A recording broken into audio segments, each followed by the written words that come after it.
Hello friends, welcome back to mom's magical kitchen. ఇవాల్టి వీడియోలో సాయంకాలం టీ టైమ్ స్నాక్ ఉల్లి పకోడీని ఎలా చేయాలో చూపించబోతున్నానండి. వేడివేడిగా వానాకాలం సాయంత్రాలు ఏదైనా తినాలనిపిస్తే వీటిని అప్పటికప్పుడు చేసేసుకోవచ్చు. అనుకోకుండా గెస్ట్లు వచ్చినప్పుడు, పిల్లలకు స్కూల్కి పంపడానికి స్నాక్స్ ఏమీ రెడీగా లేనప్పుడు దీన్ని చేసి పెట్టొచ్చు. పొయ్యి మీద పెట్టిన బాండీలో నూనె వేడెక్కే లోపే దీనికి కావలసినవన్నీ కట్ చేసుకోవడం, పిండి కలుపుకోవడం అయిపోతుంది. పిండి నానాల్సిన అవసరమూ లేదు, పులవాల్సిన పని లేదు. కాబట్టి ఎప్పుడంటే అప్పుడు వేడివేడిగా చేసుకోవచ్చు. మరి దీన్ని ఎలా చేయాలో చూద్దామా? ముందు ఓ పెద్ద గిన్నె తీసుకోవాలి. ఇందులో సన్నగా పొడవుగా కట్ చేసుకున్న ఉల్లిపాయ ముక్కలు వేయాలి. తర్వాత పచ్చిమిర్చి, అల్లం ముక్కలు, కట్ చేసుకున్న కరివేపాకు వేయాలి. ఆ తర్వాత ఒక స్పూన్ జీలకర్ర, ఉప్పు వేసి బాగా కలపాలి.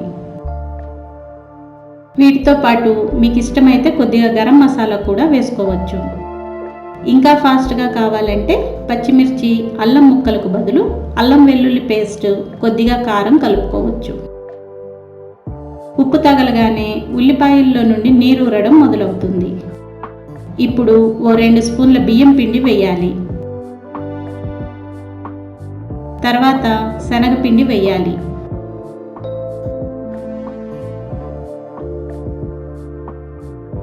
ఇప్పుడు పొడిపిండిని ఉల్లిపాయ ముక్కలతో పాటు కలపాలి.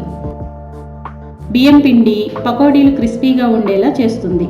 అదే మెత్తగా రావాలంటే శనగపిండి మాత్రం వేస్తే సరిపోతుంది. అప్పుడు పళ్ళు లేని పిల్లలు, పెద్దవాళ్ళు కూడా ఇబ్బంది పడకుండా తినేస్తారు. ఇప్పుడు పిండిలో నీళ్లు పోసి కలపాలి. పకోడీలు గట్టిగా కావాలనుకుంటే కొద్దిగా నీళ్లు పోయాలి. నేను అటు మరీ మెత్తగా, ఇటు మరీ క్రిస్పీగా లేకుండా మధ్యస్థంగా ఉండేలా చేయాలనుకుంటున్నాను. అందుకని పిండి మరీ జారుగా లేకుండా, మరీ గట్టిగా లేకుండా కలుపుకుంటున్నాను. పకోడీ పిండి కలుపుకోవడం పూర్తయింది కదా. ఇప్పుడు పిండిని వేడి నూనెలో పకోడీల్లా వేసుకోవాలి.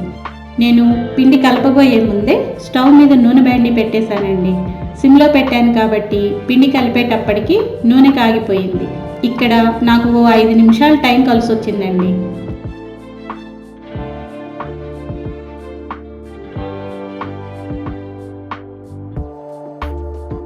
మీడియం ఫ్లేమ్ మీద మధ్య మధ్యలో కలుపుతూ వేయిస్తే పకోడీలు చక్కగా వేగుతాయి.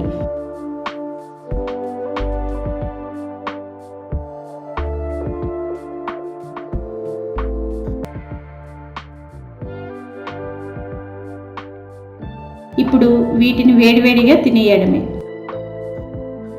మరి మీరు ట్రై చేయండి. మీ అభిప్రాయాలను మాకు కామెంట్స్ రూపంలో తెలియచేయండి. మరిన్ని రెసిపీస్ కోసం మా ఛానల్కు సబ్స్క్రైబ్ చేయండి. మరో హెల్తీ రెసిపీతో మళ్ళీ కలుద్దాం.